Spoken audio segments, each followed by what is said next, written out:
My wife, Victoria Vance, the CEO of our company, had a thing for rewarding her top-performing employee with a dinner out. And for 7 years, I'd been secretly married to her. So, to finally get that public date, I pulled all-nighters for a month, grinding until I was practically seeing double, and finally secured the #1 sales spot. But she gave the dinner to the new intern. Julian just started, she'd said, her voice smooth and reasonable. He needs a little motivation, some encouragement. As my husband, you need to see the big picture. Next time you close an 8-figure deal, I promise, the dinner is yours. I'll even throw in that 10-carat diamond anniversary ring we talked about. For the sake of the company, for the sake of our marriage, I swallowed my pride and agreed. When I finally did land that $10 million account, I showed up at the Michelin-starred restaurant we'd agreed on. An hour passed. She never showed. My calls went to voicemail, my texts went unanswered. Just as I was about to head back to the office to find her, a notification popped up on my phone. The intern, Julian Cole, had just posted on Instagram. It was a photo of him and Victoria, clinking champagne glasses over a candlelit dinner. And on his ring finger, sparkling under the dim light, was the very same diamond ring she'd promised me. The caption read, "When the family pressure to get married gets real, good thing the boss has my back. Winking face ring." The comment from our coworkers poured in. "OMG, I ship it. They're so cute together." My phone buzzed with a message from colleague. "Dude, I think you finally have some real competition for the boss's attention." I calmly typed a reply under Julian's post. "Congratulations, you two." 6 hours after she'd ghosted me, Victoria finally called. Her voice was frantic. "Don't misunderstand. It was just a dare from a game Julian lost. It's not real. You're the only husband I'll ever have. The ring was just a prop. I just loaned it to him. The game's over, and he'll give it right back to you. But I didn't want the ring anymore. Or the wife." "Don't bother," I said. "Let's get a divorce." A cold silence fell. Then, Victoria's voice turned to ice. "Because I didn't take you to dinner? Because I lent Julian the ring to help him save face? You want to divorce me over something so trivial?" Yes, there were 1,000 things I wanted to say, but if my feelings were just trivial to her, then anything more I said would just be whining in her ears. As I was about to hang up, I heard Julian's voice in the background. "Vicky, the fireworks are about to start. Get off your work call." Victoria's voice softened instantly. "Okay, 1 second." Then she was back on the line with me, her tone sharp with impatience. "How many times do I have to explain this? I headhunted Julian from top firm, taking him to dinner, helping him with a stupid dare. It's all about building his loyalty to the company. You're my husband. You should be on my side, putting the company first. Why are you always making things difficult for me?" she snapped. "If you put half of this energy into your work, we'd be a Fortune 500 company by now. You need to take a good, long look at yourself." "I have to go." The line went dead. I managed a bitter smile and sent her a text. "The company stock is yours. The apartment is mine." A long time later, her reply came through, practically vibrating with fury. "Still throwing a tantrum? You just want me to make it up to you, don't you? Fine, I will." I wasn't sure what she meant by that, but I found out a few minutes later when Julian posted a new story on his Instagram. A carefully worded apology. "Hey everyone, that last post was just me losing a bet. Nothing serious. Huge thanks to the boss for playing along, and for the incredible diamond ring. That said, I shouldn't have posted it online. It seems some malicious people saw it, and tried to stir up trouble, causing a headache for the company and for my boss. For that, I'm truly sorry. Last thing, she's not my girlfriend. Let's not spread rumors. You never know when it might trigger some dark, jealous obsession." The comments immediately identified me as the dark, jealous obsession. Everyone at the company knows Ethan Hayes has a thing for Victoria. One comment read, "She only tolerates his crush because he's a top seller. He can't seriously think she's interested, can he? So shameless." It's obvious Victoria is into Julian. What right does an employee have to interfere in the boss's personal life? Even a coworker I've considered a friend messaged me. "Man, she gave the dinner to Julian twice. They're obviously together. Why are you even trying? Just let it go. She's not into you." When we got married, Victoria insisted we keep it a secret to avoid favoritism and office politics. But now, this in turn was using her favor to make the entire company his personal fan club, and she did nothing. It was painfully clear who she really cared for. I sighed and texted my friend back. "Yeah, I'm done. I'm leaving." As my friend was texting his relief, Victoria's name flashed on my screen again. I meant to decline, but my thumb slipped and I answered. Her voice, crisp and commanding, cut through the speaker. "There's an error in a contract. I need you to fix it. Now." She forwarded the file. Unsurprisingly, it was a project Julian was supposed to be managing. She kept calling him top-tier talent, someone who would take the company to the next level. But Julian, for all his Ivy League MBA credentials, was a disaster. In 3 months, he'd shown up late nearly every day and screwed up even the simplest tasks, leaving me to clean up his messes. And I didn't just clean him up. My commissions for the work were often rerouted to Julian's paycheck as a performance bonus by Victoria. Before, I believed her lies. I thought she was promoting Julian for the good of the company, and I kept my mouth shut for the sake of peace at home. But now I saw through her. I wasn't going to be a doormat anymore. Isn't he your top-tier talent? Let him fix his own mistakes. I'm busy. Victoria's voice sharpened. Julian already apologized. What more do you want? I laughed coldly. Was that an apology? Have you read the comments? He was clearly taking shots at me, and she was pretending not to see it. I can't control what other people say, she said dismissively. Besides, if you hadn't thrown a fit, I wouldn't have had to force him to apologize, and no one would be gossiping. This is your fault for being so jealous. You have no right to be angry with me. She didn't care because I was the one being ridiculed. When Julian first started, rumors spread that he'd gotten the job through connections. Victoria had flown into a rage, demoting and docking the pay of everyone who'd gossiped. After that, no one dared say a word against him. She knew how to protect people. I just wasn't one of them. I've sent you the contract. If you don't fix it and the company loses money, it will be on you. Don't let your little temper tantrum affect everyone's livelihood. Her lecture was gearing up to be a long one. I hung up. She was the one who proposed the reward. She was the one who broke her promise. How is this my fault? She was the one who favored Julian at every turn. When I protested the first time she gave my dinner to him, she proposed a public date as a way to make it up to me. Because of our secret marriage, she suggested framing it as a reward for an outstanding employee. That way, even if we were seen, no one would suspect. After 7 years of hiding, I was used to it. The idea seemed reasonable. So I worked myself to the bone and secured the top spot again. And she gave it to Julian. Her excuse? Being number one in sales isn't the only definition of outstanding. There's also the most improved award. Julian has been on time every single day this month. This is to encourage him. No one was surprised. My colleagues looked at me with pity, like I was a clown. I'd stormed into her office, demanding an explanation. She fed me another line, and I, like a fool, believed her one more time, even going on to close the $10 million deal she'd asked for. And she didn't just stand me up again. She gave Julian the diamond ring meant for me. Then she had the audacity to use the good of the company as a shield while tearing into me for not being more understanding. I was done with this life. She thought my talk of divorce was a joke.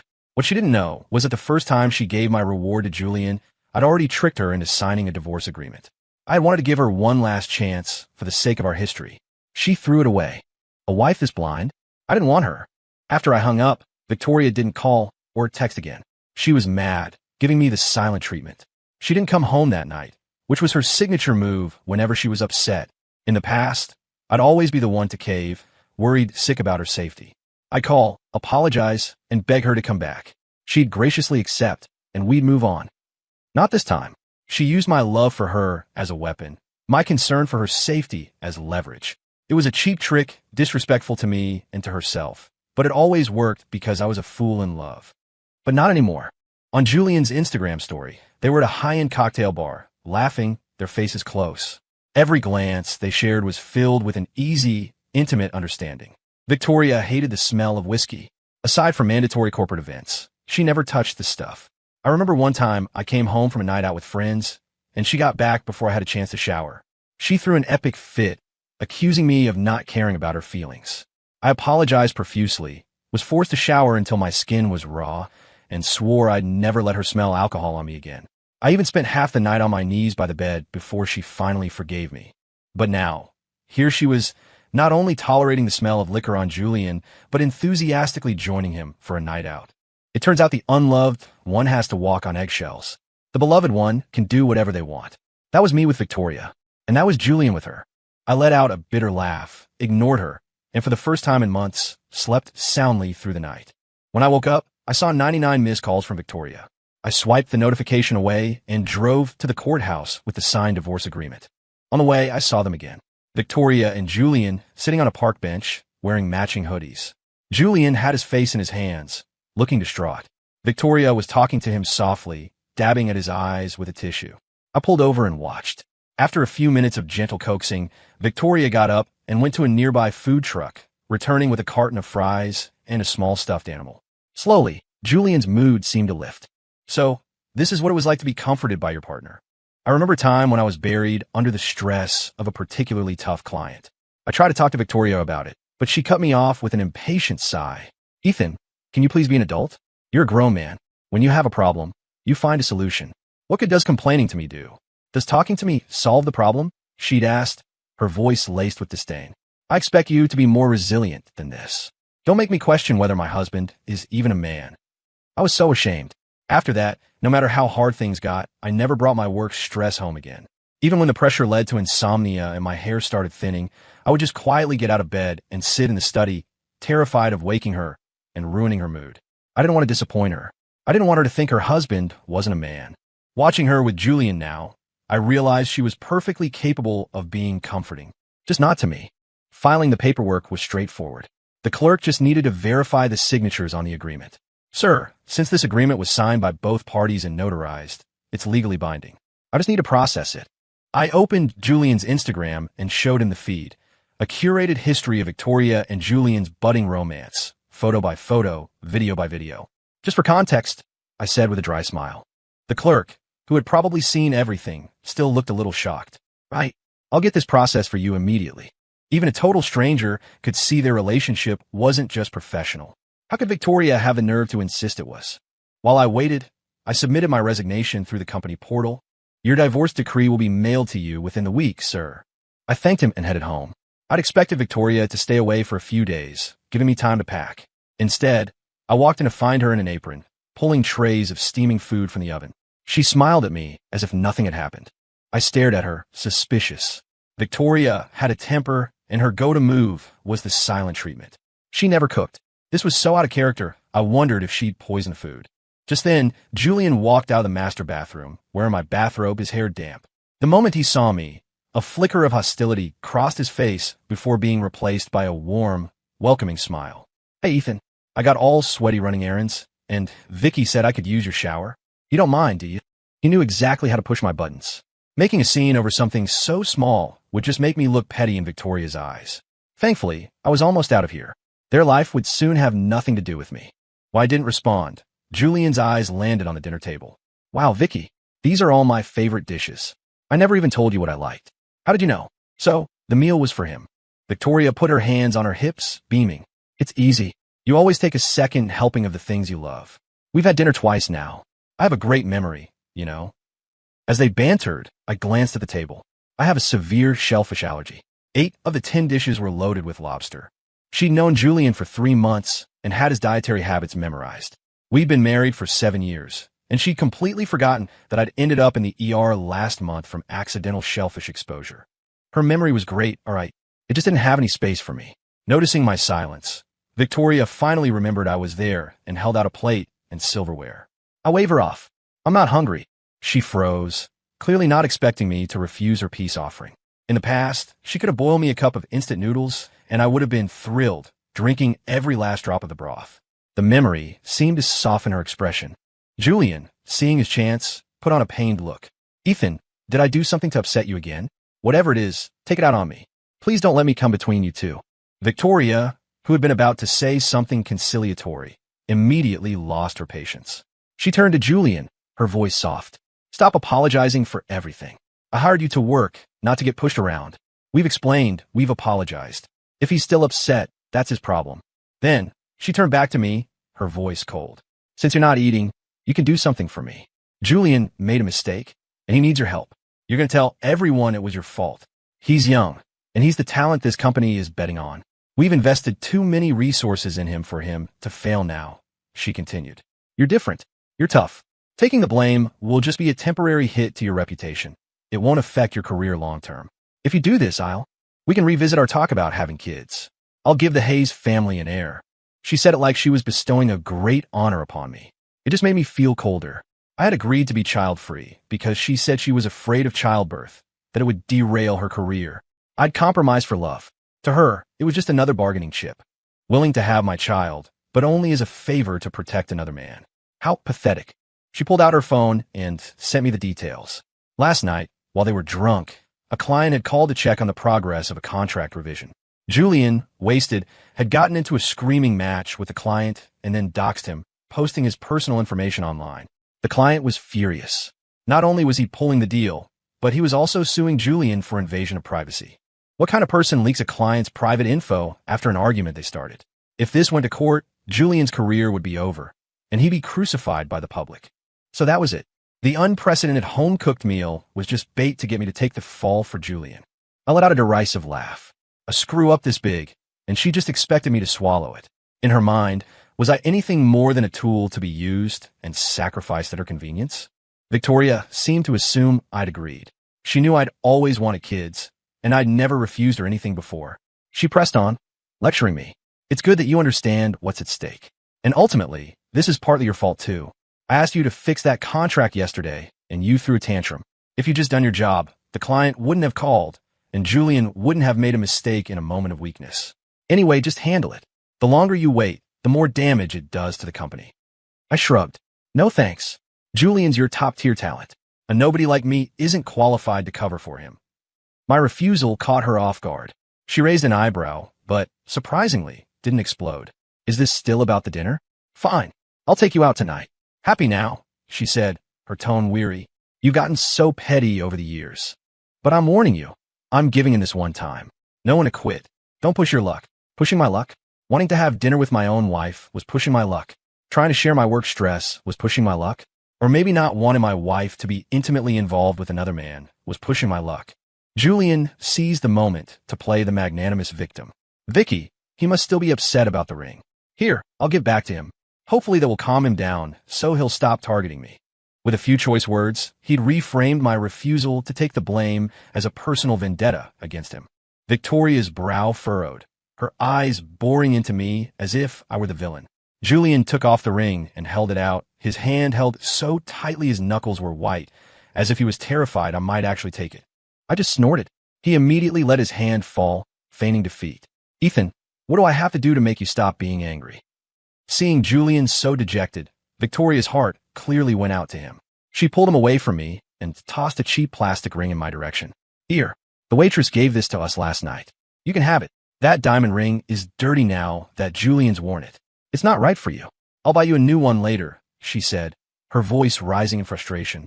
Can you just stop this? Do you have to ruin a young man's life to be happy? I didn't move to catch it. The plastic ring bounced off the floor and rolled under the sofa. My message was clear. I wasn't taking the fall. At that, Julian squeezed out a tear. He lunged forward and grabbed my arm. Ethan, if it makes you feel better, hit me. Just please don't take it out on Vicky. She and I are just colleagues. Her work is already so stressful. If she didn't explain something perfectly, please don't misunderstand her. Just blame me. On the surface, he was surrendering to me. In reality, he was painting me as an unreasonable bully to Victoria, while simultaneously showcasing his own maturity and understanding. As expected, Victoria's expression toward Julian softened, while her gaze on me turned to ice. What else do you want? Before I could answer, a sharp pain shot through my arm. Julian, with his back to Victoria, was smiling maliciously. His fingernails were digging directly into a burn I'd gotten while cooking a few days ago. I hissed in pain and instinctively yanked my arm away. Julian stumbled backward dramatically with a loud oof. Victoria rushed to his side. Julian, are you okay? Even though my heart was already dead to her, seeing her panic over him still sent a pang of bitterness through me. The scene was eerily familiar. Once, while preparing a surprise birthday dinner for her, I'd burned my arm on a hot pan. Victoria had glanced over and said, "There's gauze in the bedroom. Take care of it yourself." A moment later, as if feeling a twinge of guilt, she'd added, "I ordered some burn cream for you on Amazon. It's just a small spot, it's fine. Don't forget to have those files ready for me by morning." But now, for Julian's arm, she looked like she would gladly take the injury herself. Julian clutched his arm, groaning. "I'm fine. I'm sure Ethan was just upset. He didn't mean it." His words snapped Victoria back to me. She stormed over and slapped me across the face. "You are a vicious man." I didn't see it coming. My head snapped to the side, my cheek burning. Her finger was practically touching my nose. "Ethan Hayes, why do you have to bully him? Get on your knees and apologize to Julian right now, or I will never forgive you." I laughed coldly and rolled up my sleeve. "Look at my arm," and then asked me why I pushed him. The half-healed wound was broken open, oozing blood and pus. A flicker of embarrassment crossed Victoria's face before she turned to scold Julian. "Vicky, I didn't know he was injured there." Julian pleaded. "I was just so worried about you. I was afraid you'd get hurt." Victoria's expression softened again. She turned back to me. "He meant well. He was just trying to stop us from fighting. She always believed him. Or maybe it wasn't belief. Maybe she just wanted to side with him, so she'd accept any excuse. Since he hurt you first, you don't have to kneel and apologize, she conceded. But you did push him and cause him to get hurt. So, as a thank you for his good intentions, you'll help him out with that little problem. Her twisted logic made me laugh. So let me get this straight. I have to take the fall for him, and I should do it out of gratitude. Victoria nodded, as if it were the most obvious thing in the world. Don't make it sound so ugly. This is for the good of the company. You're my husband. If the company succeeds, you succeed. Isn't that right? She patted my arm reassuringly. Once this whole thing blows over, I'll take you to an auction. We'll pick out an even better ring. This time, it will be yours and yours alone. I jerked my arm away. Stop dangling carrots in front of me. I'm not biting anymore. Seeing that even her concessions weren't working, Victoria's patience finally snapped. Ethan, why are you being so selfish? You don't care about the company, and now you're trying to ruin Julian's future. She kept saying it was for the company. But Julian had made a catastrophic error, damaging the company's interests, and she wanted me, her top salesman, to sacrifice myself for a disposable intern. The irony was suffocating. You're right, I'm selfish. So I'm going to do something selfless now. I'm divorcing you, so you two lovebirds can be together. Victoria froze, her face flushing with anger. She raised her hand and slapped me again. You bastard. Julian and I have a professional relationship. That's it. You're my husband. How dare you talk about us like some outsider spreading rumors? And you dare to mention divorce to me? How dare you? The sting on my cheek was sharp. I didn't hesitate. I slapped her back, harder, sending her stumbling to the floor. You know damn well what your relationship is. Scrambling back up, Victoria pointed a trembling finger at me, her voice shaking with rage. Ethan Hayes, you hit me. You just wait. I will never forgive you for this. Not even if you beg me on your knees. She spat out the threat, grabbed Julian, and slammed the door behind them. Before leaving, she made sure to use a broom to fish the cheap plastic ring out from under the sofa. If you don't want it, fine. I wasn't going to give it to you anyway. Seeing the triumphant glint in her eye as she left, I almost laughed. Did she really think I'd be heartbroken, that I'd search for that ring and treasure it after she was gone? Did she think that gesture would wound me? The old me would have. I gave a self-deprecating smile. Her arrogance and confidence today were products of my own years of surrender. I looked around at the messy apartment, but didn't bother cleaning. Instead, I started making calls to the headhunters and rival companies that had been trying to recruit me for years. I'd always turn them down to help Victoria build her company from the ground up. I thought I was building a life with the woman I loved. Turns out, I was just building my own prison. From now on, I was living for myself. The next day, after a successful meeting with a new firm, I picked up my finalized divorce decree. I felt a weight lift off my shoulders. I pulled out my phone to check on the status of my resignation, only to find it was still pending. My employment would automatically terminate after 30 days, but my new job started sooner. This was a problem. I messaged HR. The response was vague. You have to talk to Ms. Vance. I don't know anything about it. I tried calling Victoria. No answer. Texted her. No reply. On a hunch, I opened Instagram and went to Julian's profile. Sure enough, there was a new video from a celebratory dinner at a fancy restaurant.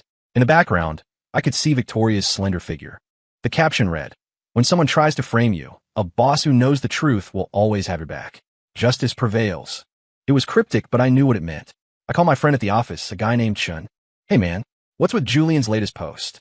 Chun hesitated. "Ethan, you haven't heard. Victoria held a company-wide meeting. She announced that you lost your temper with the client and sabotaged the deal. She said the company's reputation is damaged and we're being sued, and it's all your fault." Dude, what the hell happened? That doesn't sound like you at all. After a few more questions, I pieced it together. To protect Julian, Victoria had preemptively thrown me under the bus, pinning the whole disaster on me. She'd also given my director position to Julian. As CEO, her word was final. No one questioned it. I thanked Shun and immediately called the client. I had handled his account for years, so I had his direct number. Victoria had only reassigned the account to Julian because he had no sales to his name and she wanted to give him an easy win. I never imagined he could screw up a done deal so spectacularly and get himself sued in the process. Victoria could spin whatever narrative she wanted internally, but the client knew perfectly well who had screamed at him and leaked his information online. And with the doxing post, it wouldn't be hard to trace it back to Julian. I got the recording of their phone call from the client and headed to the office. I had two things to do: finalize my resignation and clear my name. When I walked into the office, I was met with a barrage of hostile glares. The client Julian had alienated was a big player in our industry. Losing him didn't just tank our quarterly numbers, it jeopardized future projects. Julian had screwed everyone over. Before I could say a word, an enraged co-worker flung the contents of his cup at me. A disgusting-looking green smoothie. You shameless bastard. You screw up and try to blame someone else. I worked overtime for a month on that deal, and you destroyed it all with your big mouth. You set all of us back to zero. I dodged, but the stench of kale and bitterness filled the air. I pulled out my phone to play the recording, but just then, Victoria appeared, her heels clicking authoritatively on the polished floor. Did you really think you could force my hand by threatening to quit? She said, her voice dripping with condescension. Ethan, you're 35 years old. In this industry, that's ancient. You're obsolete. Without me, no company will touch you. I've been patient with you because of your contributions to this company, she continued, her voice rising. But you refused to appreciate it. You chose to make a scene. So don't blame me for being ruthless. Julian, standing beside her, chimed in with faux sincerity. Vicky, Ethan is a veteran employee.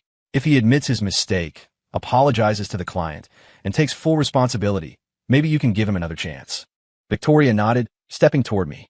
I can forgive you, but just taking responsibility isn't enough. You will get on your knees, apologize, and then you will lick this mess off the floor. Do that, and I might consider giving you a menial position here, so you can collect a paycheck. She leaned in closer, her voice dropping to a whisper only I could hear. Ethan, I'm being generous. Do this, and I'll even forget that you hit me. But if you defy me again, then fine. We'll get a divorce. Let's see how a broke, divorced, middle-aged man like you find someone new. Think carefully. This is your only chance to apologize. So that was her game. She was convinced I couldn't survive without her. I smiled. All right. My colleagues crossed their arms, ready for the show. Victoria let out a sigh of relief. It's good that you see reason, but my patience has its limits. Don't think you'll get another chance if you mess up again. As she droned on, I pulled the divorce decree from my jacket pocket and threw it at her face, cutting her off. You misunderstand, Ms. Vance. We're already divorced. There won't be a next time. And please sign my resignation forms. I have an onboarding session at my new company to get to. The paper fluttered to the ground. Victoria stared at me, stunned. She bent down, picked up the document, and examined it, her eyes wide with disbelief. Ethan, when did you ever sign a divorce agreement? Do you think you can fool me with this fake document? Her words hung in the air, followed by a sudden, dead silence. All eyes in the room darted to Julian, and a wave of whispers rippled through the office. What? Ethan was her husband? So we've been blaming the wrong guy this whole time. No wonder he was so pissed when she took Julian to that dinner. It was his own wife. I totally get it now. This is insane. So the rumors were true. Julian really did have an in with the boss. Yeah, we all saw it. He couldn't even make a simple copy without screwing it up. Victoria is a perfectionist. She'd fire someone for a typo. But with Julian, it was always, it's okay, don't worry about it. I knew something was up. Guest talent doesn't matter as much as a pretty face. Ethan brought in millions for this company, but it was nothing compared to Julian's looks. The color drained from Julian's face. He looked at Victoria with a wounded expression, clearly hoping she would leap to his defense like she always did. But Victoria was oblivious to him. Her mind was racing, trying to figure out how I could have possibly divorced her. Seeing her confusion, I didn't mind spelling it out. Remember when you stood me up the first time? And I brought a document for you to sign. The first time she'd canceled on me, her excuse had seemed flimsy. A seed of doubt had been planted, but her words had swayed me, and I told myself it was just a dinner. We'd been married for 7 years. I had poured my life into her and her company. Every dime I earned went to her, leaving me with just enough pocket money to get by. I had helped lift her from a girl from a small town into a powerful CEO. We'd lived in a cramped basement apartment and survived on expired ramen. Now that we'd finally made it, I couldn't bear to let it all go. So when she made another promise, I chose to give her one more chance. It wasn't about the dinner or the ring. I needed to see, once and for all, if there was any love left for me in her heart. I had a lawyer draw up a fair divorce agreement and brought it to her office. I thought she'd notice, but she was too busy on the phone with Julian, laughing and flirting, to even glance at what she was signing. As I walked out with the signed papers, I felt a strange mix of relief and emptiness. Relief that she hadn't caught on. Emptiness that the normally meticulous, detail-oriented woman was so distracted by another man that she signed away her marriage without a second thought. I'd never seen her so happy, so radiant. She was like a teenager in love. It was in that moment that I knew. Maybe she had never really loved me at all. Maybe it was time for me to leave. And just as I suspected, she continued to disappoint me, cementing my resolve to walk away.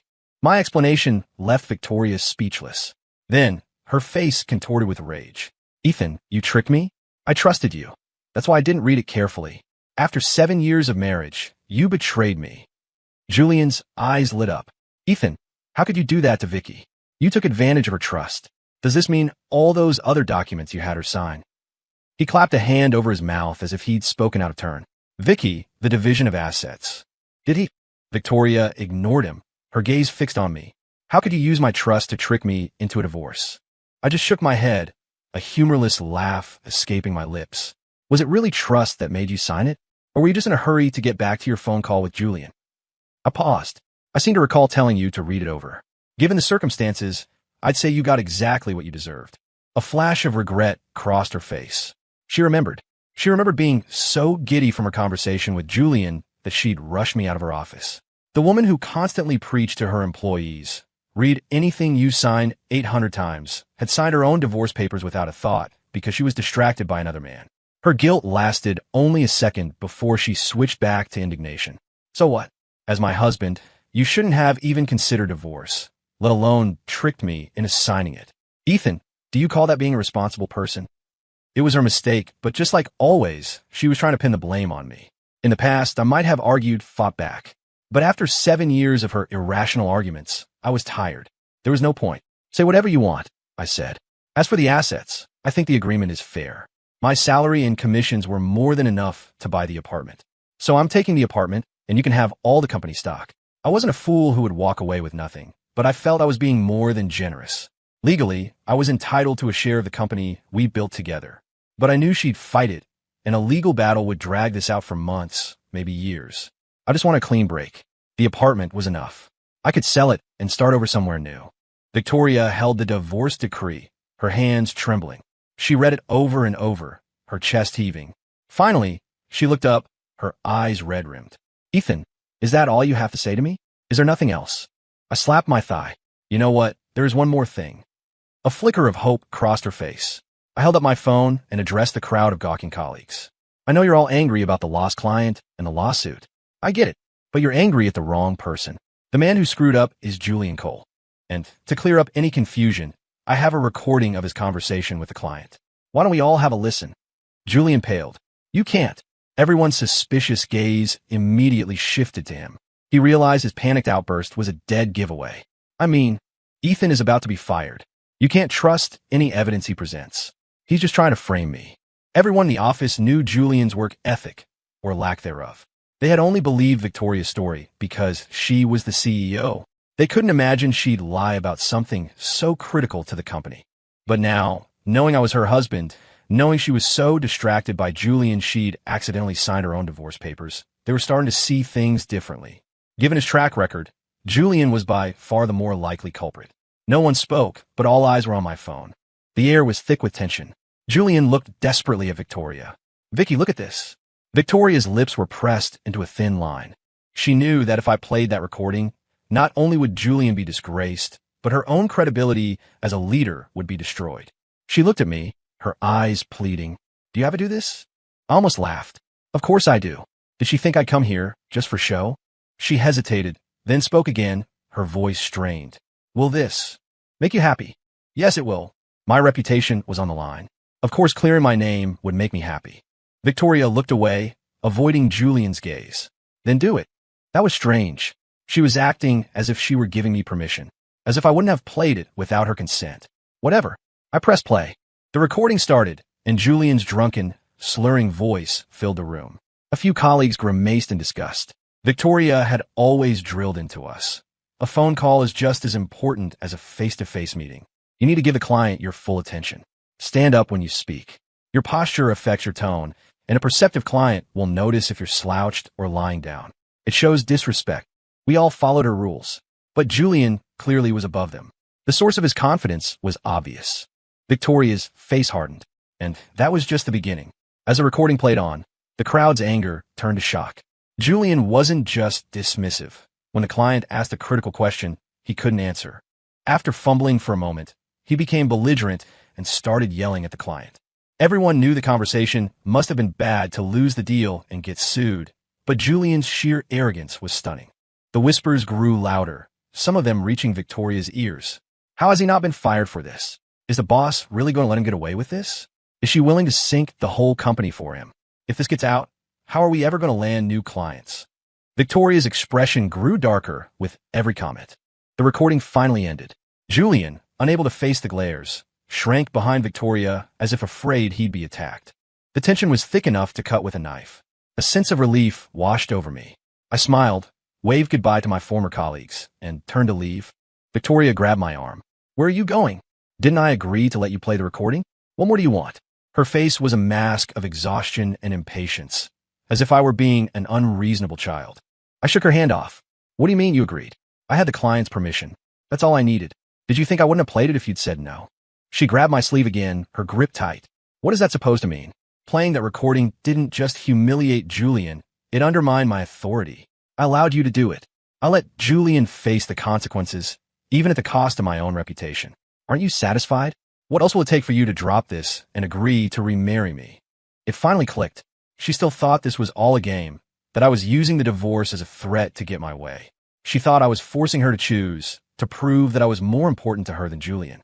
She thought that by allowing me to play the recording, by giving me what I wanted, I would immediately come running back to her, ready to be her loyal workhorse again. I laughed out loud. When did I ever say I'd remarry you if you let me play a recording? She stared at me, shocked. Julian has paid the price. You've had your revenge. Isn't that enough? It was like she was having a conversation with herself. Think back. Did I ever say playing that recording would make everything okay? I asked. And do you really believe this is all about Julian? Our problems started long before he showed up. I couldn't even remember when she had started finding fault with me, when her respect had turned to disdain. Our issues ran deep. This wasn't a temporary spat that could be fixed with a single concession. I pointed to the divorce decree in her hand. I'm not trying to make you do anything. I genuinely want to be done. Victoria, let's just end this amicably. She stared at me, her grip on my sleeve unwavering. After a long moment, she sighed, her eyes filled with frustration. Ethan, you went behind my back. You got this decree finalized. What is it you really want? I don't understand. These are all such small things. Why are you making such a big deal out of them? Shouldn't a husband and wife be a team? Why can't you be like other men, supportive, understanding? Why do you always have to fight me? She pleaded. Fine, just tell me. What is the point of all this? Even now, with all the facts laid bare, she still thought I was just making a scene.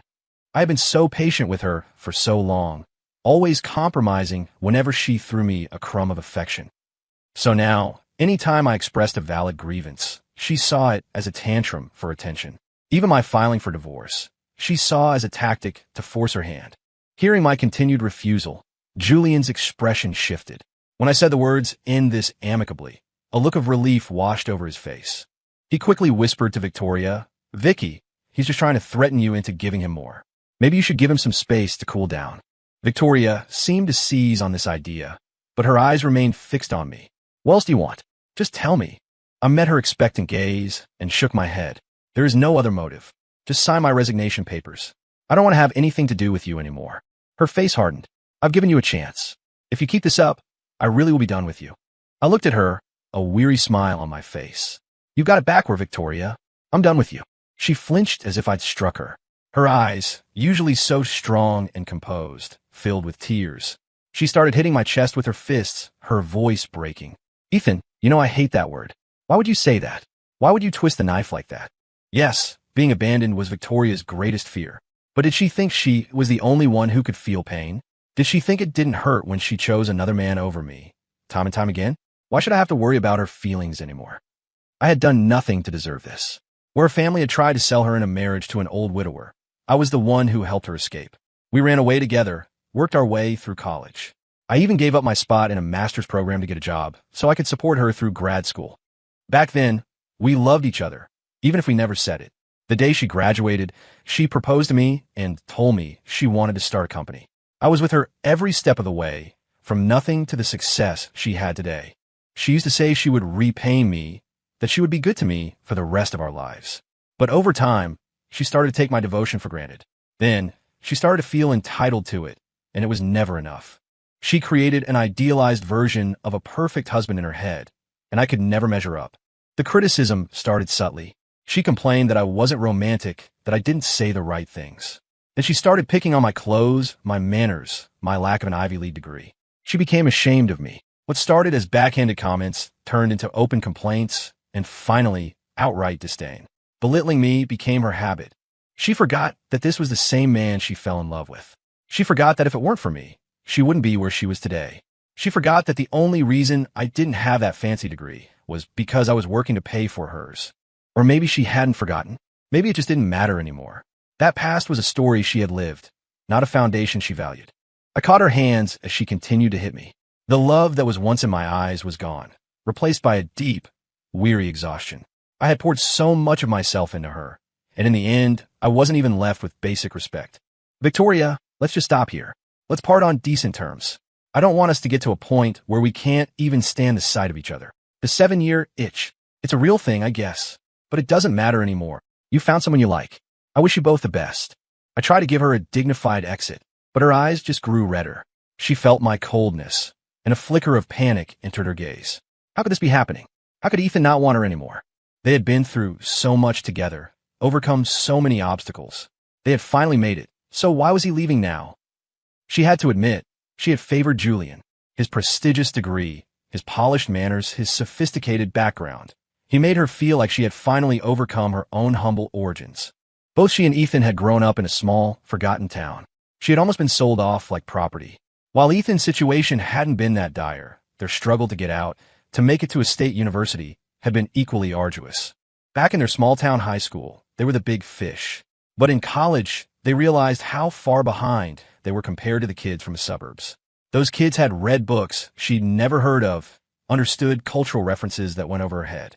She felt an invisible wall between them, a sense of inferiority that began to gnaw at her.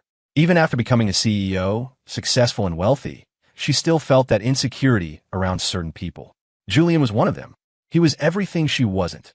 City-born, effortlessly stylish, with a degree from a world-renowned university.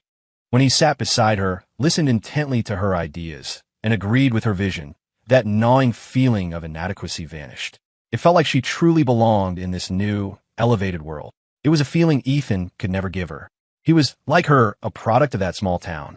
Now that her status had changed, it was easy to see him as not being on her level. But now, with Ethan actually leaving, she didn't feel relief. She just felt empty. Ethan might not have Julian's polish or his fancy MBA, but they had a shared history that no one else could understand. They were woven into the fabric of each other's lives. They shared a bond forged in desperation and hardship. Every evening, a hot meal would be waiting for her, no matter how late she got home. When she traveled, he'd text her weather alerts for her destination. And even though she'd laugh and say, "I'm a big girl, I can check the forecast," he never stopped. He always noticed the slightest hint of her being unwell before she did, preparing medicine and cooking special broths to help her recover. She had taken it all for granted. The thought of losing it made her feel like a part of her was being stolen, leaving a gaping hole. And who else knew her story? Who else knew where she came from? That past, as painful as it was, held memories she cherished. If Ethan left, there would be no one left to share them with. Without Ethan, would she even be the same person? A wave of dizziness washed over her. She had never, not once, imagined a life without Ethan. He was a fundamental part of her existence, someone she assumed would always be there, accepting her flaws and all. Regret, sharp and painful, hit her. This was a terrible miscalculation. No, she had to get him back. With a newfound resolve, she grabbed his hand and pulled him toward the assembled employees. "You've always wanted me to go public with our relationship, right? Fine. I'm doing it now. Is that what you want? You want a candlelit dinner? I'll take you. You want a ring? I'll buy you one." Julian, who had been silent until now, spoke up in a small, wounded voice. "Vicky." She ignored him, pulling me in front of everyone. "For those of you who don't know, this is Ethan Hayes, my husband. We've been married for 7 years. My relationship with Julian is purely professional. I value his talent, and that's all. From now on, I don't want to hear any more rumors. My husband is the jealous type, and it upsets him." The employees exchanged bewildered looks. Julian looked so mortified he could have melted into the floor. Victoria didn't wait for my response. She started pulling me toward the exit. "There. Are you happy now? Let's go back to the courthouse and undo this. Let's stop fighting and just be a family again. You wanted to take that belated honeymoon last year, right? As soon as we fix this, I'll book the tickets. How's that sound? You wanted me to be there for your birthday? I can learn to cook. I can learn to bake a cake. We'll celebrate properly next month, okay? And kids. I know you've always wanted kids. The company is stable now. We can start trying. The more promises she made, the more she realized just how much she had neglected him. Panic started to creep into her voice, and she looked at him with an earnest, desperate hope. But as she tried to drag me away, I pulled my arm free. It was too late. If she had said these things before, maybe I would have given her another chance. But I had given her so many chances, and she had squandered every single one. A person's heart isn't a mirror. You can't just wipe it clean after it's been shattered. I had already made my peace with the end. I was ready to start over. And only now, when I was already gone, did she decide she wanted me back. I'm a stubborn man. Once I make a decision, there's no turning back. I met her pleading, confused gaze and sighed. Victoria, I'm serious. For the sake of what we once had, just sign the papers. I don't want to drag this through the courts. Let's just have a clean break. She trembled, tears welling in her eyes. As she looked at me, a final, devastating understanding seemed to dawn on her. This was real. There was no going back. She listened to my words. Then, looking utterly defeated, she signed my resignation form. With everything settled, I gathered my box of personal belongings and left. Victoria, who had always refused to give me a ride to avoid suspicion, pulled her car up beside me. The window rolled down, revealing a face stripped of its usual arrogance. She looked at me with a complex expression and sighed. Get in. I'll take you home. The irony was not lost on me. In 7 years as her husband, I'd never been allowed in her car. Now that we were divorced, I was finally getting the offer. I almost laughed, but I just shook my head. No thanks, I called an Uber. Victoria paused. Get in. I need to go back anyway, to pack my things. You wanted the apartment, right? So I'll be the one to move out. Hearing that, I didn't refuse. It was a conversation we needed to have. If she didn't move her stuff, I couldn't sell the place. I reached for the back door, but she unlocked the front passenger seat. I hesitated. To avoid gossip, she had a strict rule. I was never allowed to sit in the passenger seat. If we absolutely had to travel together for work, I sat in the back. I had argued that it was just basic etiquette, not treating her like a chauffeur, but she was adamant. After Julian arrived, I wasn't allowed in her car at all. That only fueled the office rumors that he was her boyfriend, and I was a pathetic stalker. 7 years of marriage, and no one knew. But now that we were divorced, she was willing to grant me the small courtesy of a couple. The door was open, so I got in. As soon as I sat down, my eyes landed on a bobblehead of Julian stuck to the dashboard, his smiling face nodding at me. So that was it. The reason I wasn't allowed in her car after Julian started wasn't about avoiding suspicion. It was about protecting their private space, keeping me from seeing the little trinkets that marked his territory. A bitter laugh escaped me. Victoria followed my gaze and stiffened when she saw the Julian bobblehead. I gave him a ride to a client meeting once, she explained hastily. He said my car was too plain and added a few decorations. If you don't like it, I'll take it down. She fumbled with the figurine, trying to pry it off the dashboard. I held up a hand. Don't bother. It's fine. It had clearly been there for a long time, long enough for her to stop seeing it, for it to become part of the background. She only noticed it now because I did. I suppose I was like that bobblehead to her, a familiar, unremarkable part of her life, easily ignored, easily discarded. Her hands grew clumsy with panic as she struggled with the adhesive. Forget it, I said, my voice flat. Aren't you supposed to be driving me home? I was leaving. None of this mattered anymore. Victoria bit her lip, looking like she wanted to say more, but she just put the car in drive. The ride was short and suffocatingly silent. Back at the apartment, she sank onto the sofa out of habit. Aren't you here to pack? I prompted. She looked up, flustered. It's hard to find a new place on such short notice. Just give me a little time. I promise I'll be out as soon as I can. I looked at her. With her money, she could buy a new penthouse apartment tomorrow, let alone rent one. This was just a tactic, a way to buy more time to try and win me back. But where was this effort when it mattered? Why wait until someone's heart is completely broken to start showing you care? I felt no pity. Find a hotel for now, and get your things out as soon as possible. If you really have nowhere to go, you could always stay with Julian. You're already subsidizing his rent. A pillow flew across the room and hit me squarely in the face. The dam of her composure finally broke. Ethan, I told you, she screamed, her face flushed with rage. There is nothing sordid going on between me and Julian. You don't believe me? Fine. I swear, if I have ever crossed a line with him, may I be struck by lightning. I believed her. They probably hadn't slept together. But did that make it okay? Was an emotional affair not still cheating? I was wearing the damn green hat. Did it matter what shade it was? I just gave her a tired look. It doesn't matter anymore. We're divorced. My words deflated her instantly. Her anger vanished, replaced by a raw vulnerability. She looked up at me, her eyes pleading. Ethan, are you really going to be this cruel? Are you really going to kick me out? The old me would have melted. For years, her tears were my kryptonite. She'd had a rough childhood, and her pride was so fierce that I always did everything I could to avoid hurting her. I solved her problems. I yielded in every argument. I stayed up all night listening when she was upset. I even taught myself herbal medicine to cook special meals to soothe her chronic stomach issues. But the more I gave, the less she valued it. So now, her tears meant nothing to me. I nodded, my voice firm. Yes, you have to go. Actually, you know what? It doesn't matter. I'm selling the place anyway. Do whatever you want. If she wouldn't leave, I would. We were divorced. I wasn't going to share a roof with her. When Victoria first heard me say it doesn't matter, a flicker of hope had crossed her face. But my next words made her jaw drop. You're selling the apartment? She asked, incredulous. I nodded.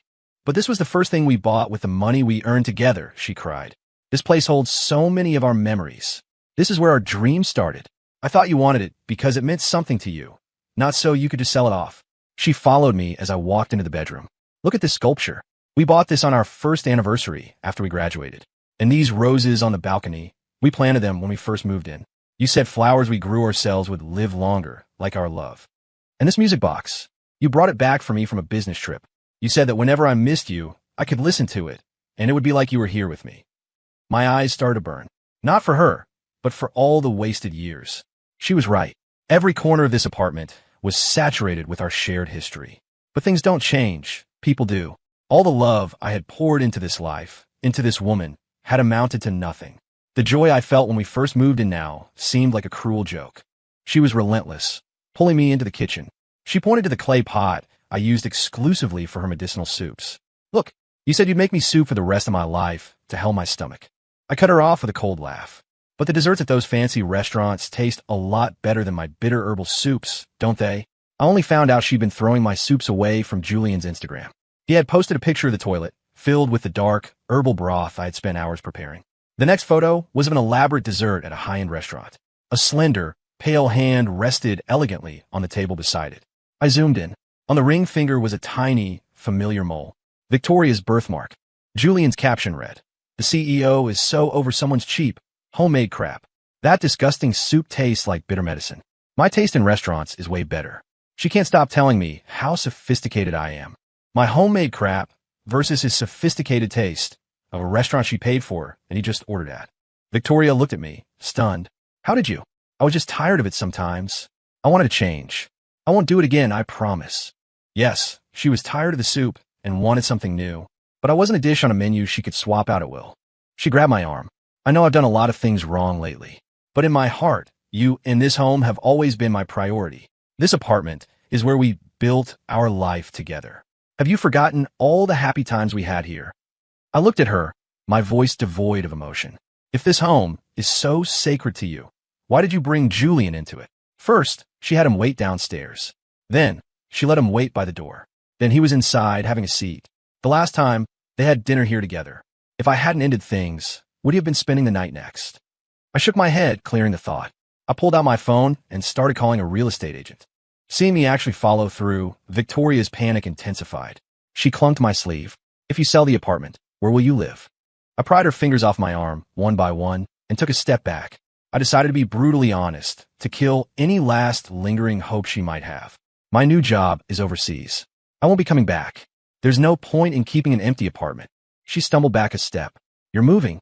Abroad? I nodded. Her eyes pleaded with me, but I refused to engage. You should pack your things. Soon. Her lips trembled, but she finally relented. I'll get a hotel. Just give me some time to move my stuff. I nodded. It had been a long day, and I was hungry. I went to the kitchen and started making myself a bowl of noodles, making just enough for one. She followed me in and saw me take out a single bowl. Get another one, she said, out of habit. I turned to look at her, and she realized her mistake. I hadn't made any for her. She looked utterly lost, but she didn't say anything else. She just quietly left the kitchen. I ignored her and went on with my cooking. That evening, my phone rang. It was the real estate agent. Mr. Hayes, we already have a buyer for your apartment. I was surprised by how fast it was. Okay, when do they want to see it? They don't need to. the agent said. They're willing to pay your asking price. No negotiations. They want to sign the papers as soon as possible. When are you free? I was baffled. Who buys an apartment without even looking at it? Even though I'd priced it slightly below market value for a quick sale, you'd think someone would at least want to walk through it. I asked the agent a dozen questions and reviewed the digital contract he sent over. Everything seemed legitimate. There were no red flags. I agreed to sign. The buyer's name was unfamiliar. Whatever. I just wanted the money so I could leave. The next day, I started clearing out the apartment. We didn't have many matching outfits. She bought a few sets of couples hoodies when we were first married, but after she started looking down on me, she stopped. She even forbade me from wearing mine in public. After Julian showed up, she threw hers out, claiming they were old. I, like a fool, had kept mine, unable to part with them. Looking at them now, I felt ridiculous. I tossed them in a trash bag, along with other relics of our life together. My old toothbrush holder, the plaster figurines we'd painted together at a street fair, and even the simple framed wedding photo hidden at the back of the closet. All of it was from years ago. I realized then that we hadn't bought a single sentimental item in the last few years. It seems objects are more honest than people. They don't tell pretty lies. Just as I was about to haul the bags to the dumpster, Victoria walked in. I hadn't bothered to change the keypad code. She stopped short, taking in the chaotic scene and the pile of our shared history destined for the trash. "What are you doing?" she cried out. "You can't just throw these things away. They're proof of our love." I laughed. "They're useless junk. They belong in the trash." Her eyes, red and swollen, fixed on the old clothes. "How can you throw out these matching hoodies? You said we'd wear them forever." She wiped at a tear. "Even if you're angry with me, they're still usable clothes. Why throw them away?" I snorted. "Look at them. They're from a decade ago. Can you honestly say they're wearable?" Victoria was speechless. She picked up one of the hoodies. It was faded and pilling, practically threadbare. We hadn't bought a new set in years. These were from our college days, purchased with money we'd earned working part-time at a campus mailroom. We were so broke back then, we could only afford the cheapest clothes. The poor quality, combined with the passage of time, had turned them into little more than rags. She stared at them for a long time, then looked up at me, her voice small. "These are old. If I bought new ones, would you?" I just waved my hand dismissively. "Ms. Vance, what you and Julian wear is none of my business." Tears streamed down her face. "Ethan, you know that's not what I'm asking. I'm asking if we can wear them again." I couldn't help but laugh coldly. "We don't need new ones. The old ones will be fine. But where are yours?" Her face lit up with a sliver of hope. "Mine? I can find them, just a second." She rushed into her walk-in closet. Her clothes were meticulously organized, so finding things was usually easy. But after several minutes of frantic searching, she came up empty. Seeing her growing desperation, I decided to put her out of her misery. "Don't bother. You forgot, didn't you? You threw yours away yourself." A loud clatter echoed as a handful of expensive coats slipped off their hangers and fell to the floor.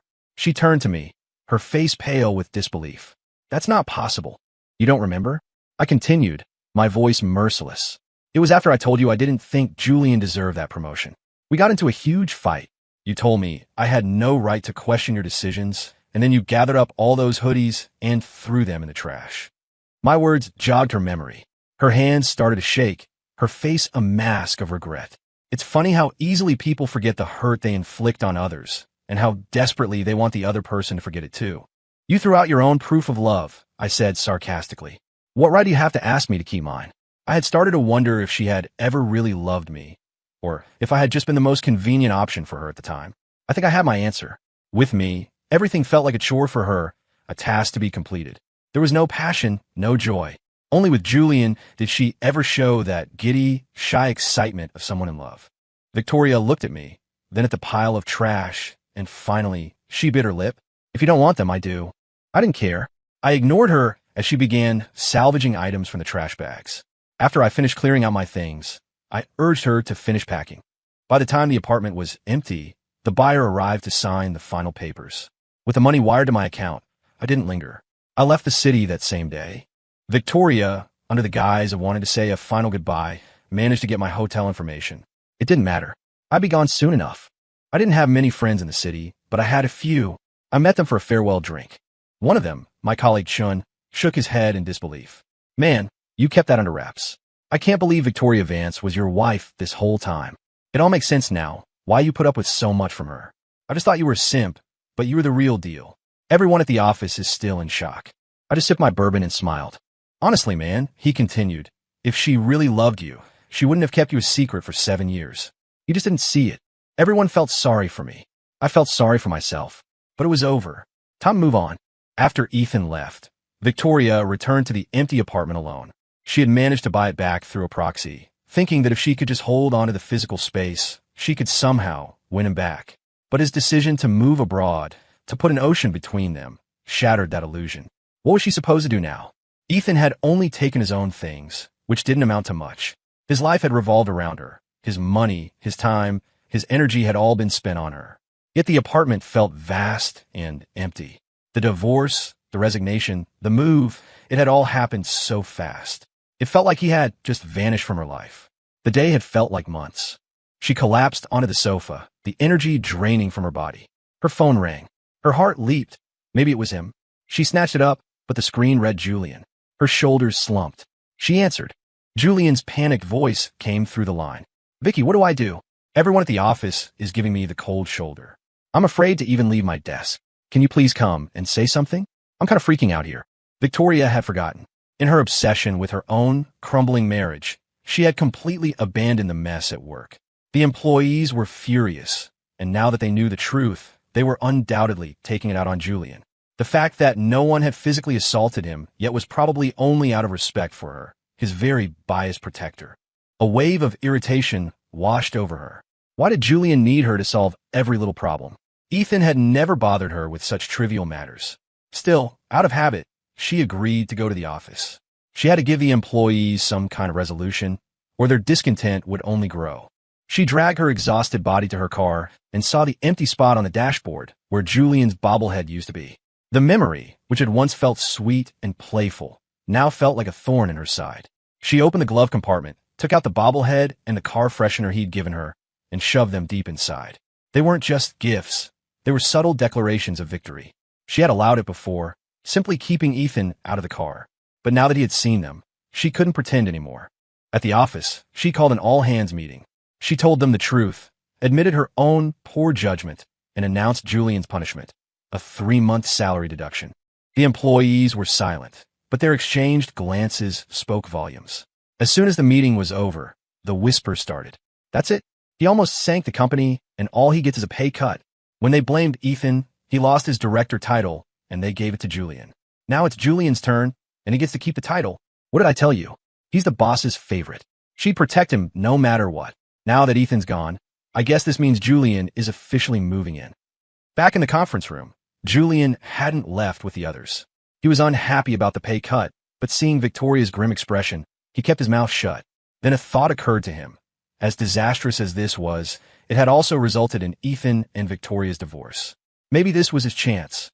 With that in mind, Julian forgot about the lost salary and slid into the chair beside Victoria. Vicky, he said softly, you seem upset. Did Ethan take his anger out on you? If he's still mad, I can apologize again.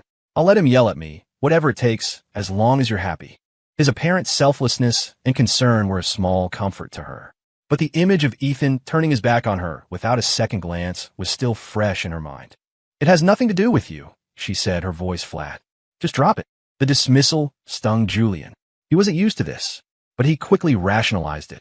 So what if Ethan had been with her longer? Ethan was gone now. All Julian had to do was remain by her side, and he would eventually replace him. Vicky, you're not well. Let me take you home. I'm worried about you. Victoria suddenly remembered Ethan's parting words. If this home is so sacred to you, why did you bring Julian into it? A sharp pain went through her. She turned to Julian, her expression serious. From now on, I don't want you coming to my apartment unless it's an emergency. We'll conduct all business at the office. Julian froze, convinced he'd misheard. Victoria had been so infatuated with him, willing to hurt her own husband to keep him happy.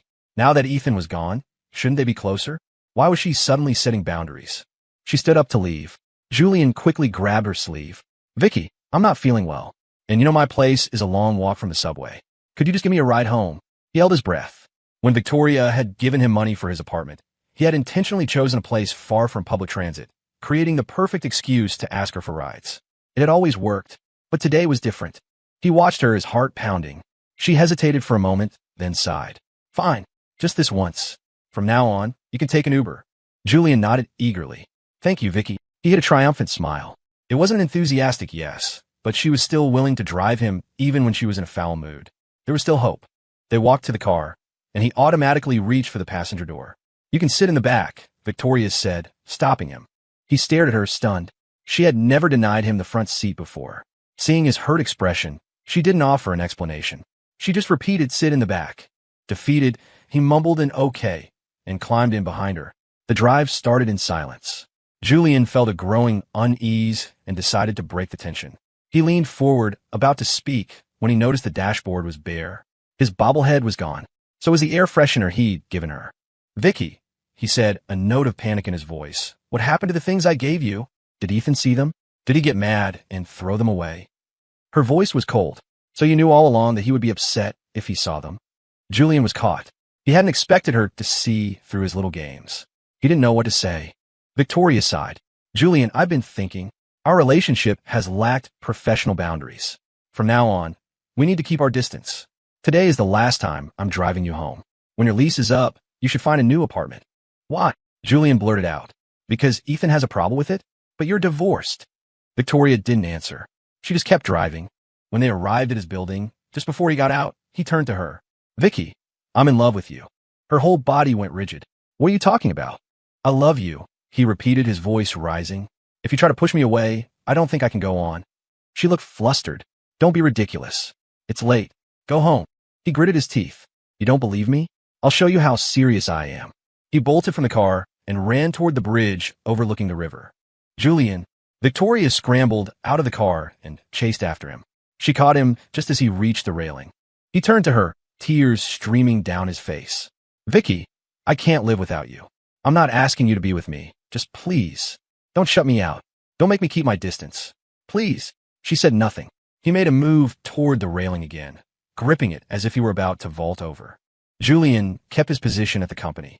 That night at the bridge, just as he was about to jump, Victoria had called his name. After that, things settled into a new normal. She wasn't as warm to him as before, but she no longer rejected his advances.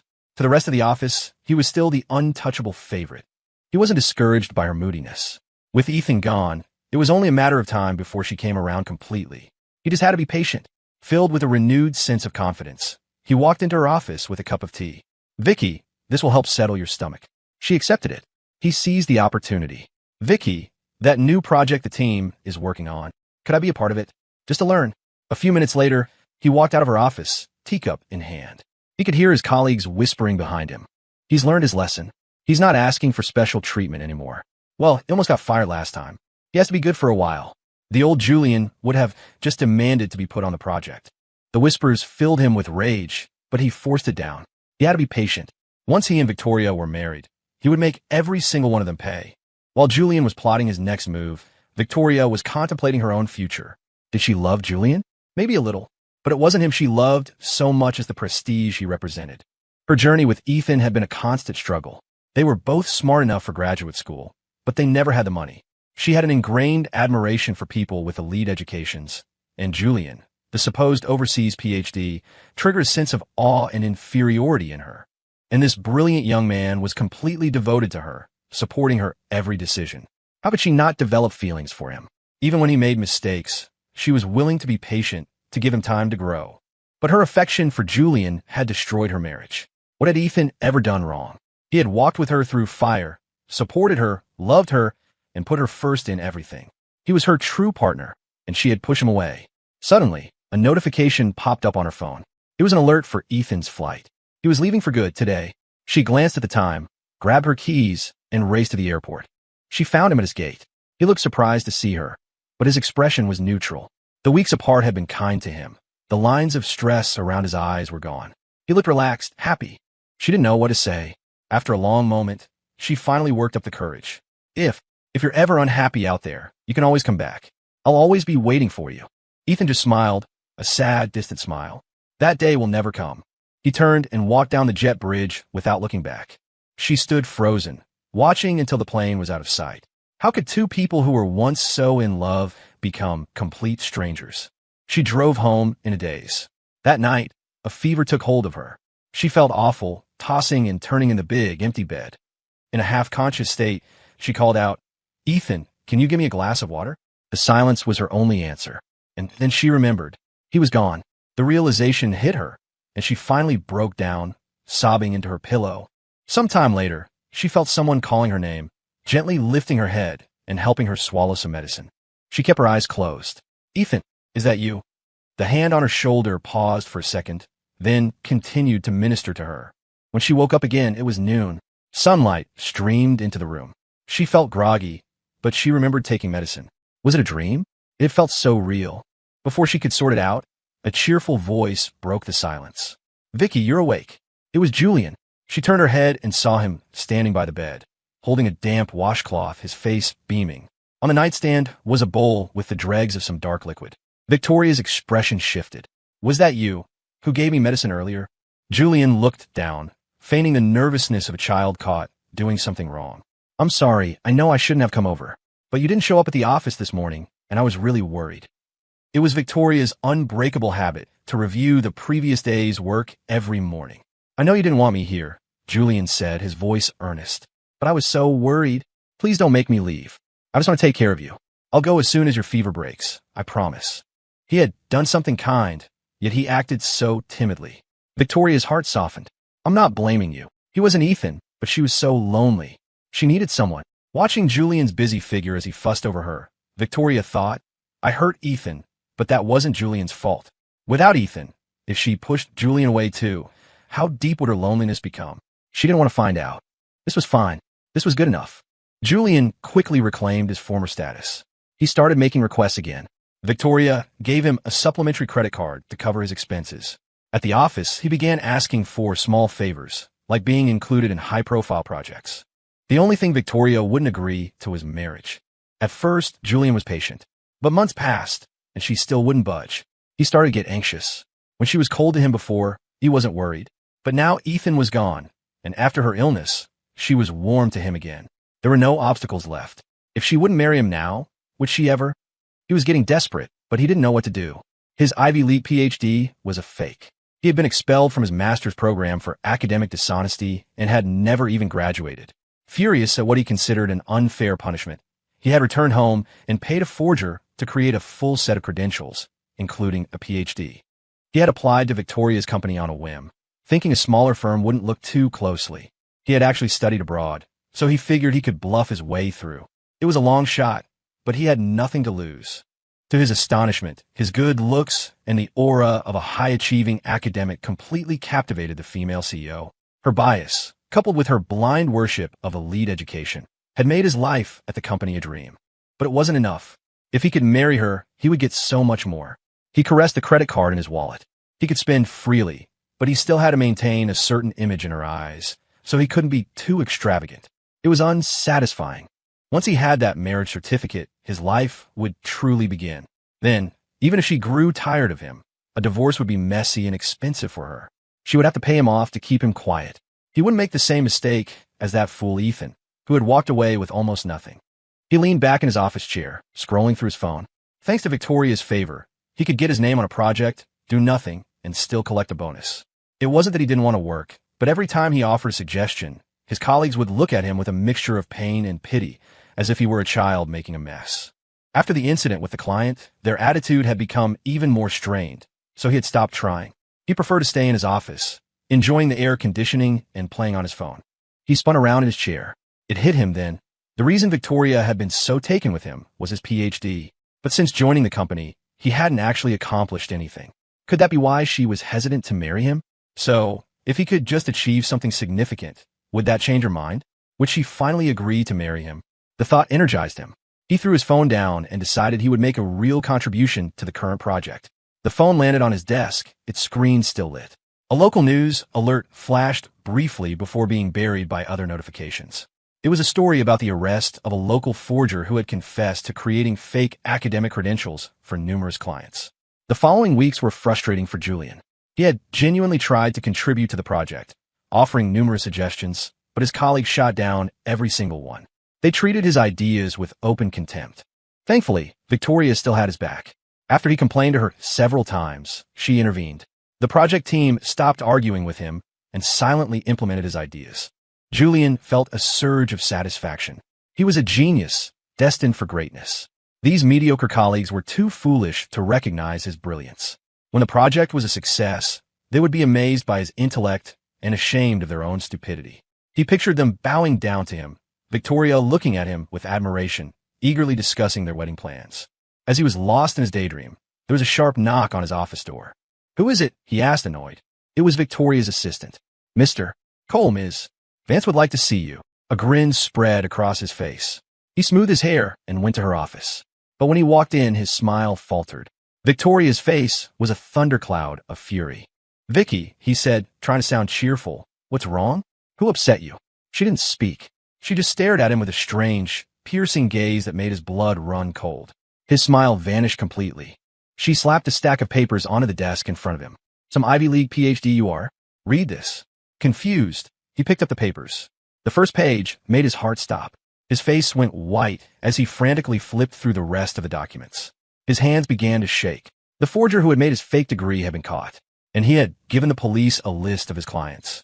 Looking at Victoria's icy expression, he knew it was over. Her entire affection for him was built on her admiration for his supposed education. Now that the lie was exposed, everything was ruined. A cold sweat broke out on his forehead. He stammered, trying to think of a defense, but she cut him off. "We're done," she said, her voice like steel. "I'm also instructing HR to conduct a full performance review. If your contributions don't meet company standards, you can pack your things and get out." He had expected it, but hearing the words still felt like a punch to the gut. They had been through so much. He had taken care of her when she was sick. How could she be so ruthless? "Even if my degree is fake," he pleaded, "the time I spent with you was real. Taking care of you when you were sick, that was real." Victoria laughed, a harsh, humorless sound. "You spent time with me? Did you not spend my money? You took care of me? Plenty of people could have done that. If it weren't for your fake credentials, you never would have gotten a chance. And don't act like you're some kind of saint. You used that credit card I gave you quite freely, didn't you?" Her anger boiled over. She grabbed a file from her desk and slapped him across the face with it. "I was a fool. I let my own husband suffer for you." What kind of spell had she been under to hurt Ethan for a smooth-talking con artist? Ethan didn't have a fancy degree or a glamorous background, but he was the one who had been with her through thick and thin. He was the one who had truly loved her, and she had thrown him away for a fraud. The corner of the folder cut Julian's cheek. He touched it and saw a smear of blood on his fingertips. His own anger flared. "Don't you dare act like you're the innocent victim here. So, I faked my degree. Did I force you to cheat on your husband? No. You were bored with your marriage, looking for a thrill, and you got burnt. Don't you dare pin all the blame on me. You think this will fix anything? You think Ethan will just forgive you and take you back? Dream on." Julian had always been the charming, elegant gentleman. He had never raised his voice to her. The sudden attack left her breathless, unable to form a response. He sneered. "What's the matter? Cat got your tongue.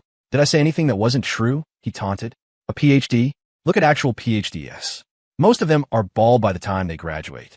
If I had shown up with a receding hairline, would you still have thrown your husband under the bus for me?" They had a massive fight.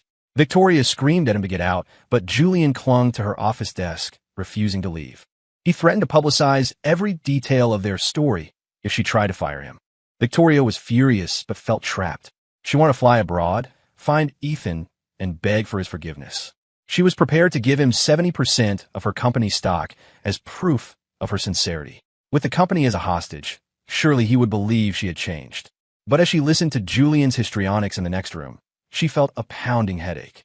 If she weren't trying to win Ethan back, she would have had security throw Julian out on the street. For a woman of her status, a little gossip about a fling was hardly a scandal. But now, with reconciliation on her mind, any scandal could become an insurmountable obstacle. She had already hurt Ethan so deeply. She couldn't afford another barrier between them. She had to be strategic, but she was out of time. Before she could deal with Julian, she received devastating news. The project that Julian had been advising on had imploded. His meddling and terrible decisions had not only wiped out all potential profits, but had also incurred massive penalties. The company was facing a catastrophic loss. She summoned the project manager. "How could you let this happen? Why did you let that fraud run wild?" The manager looked uncomfortable.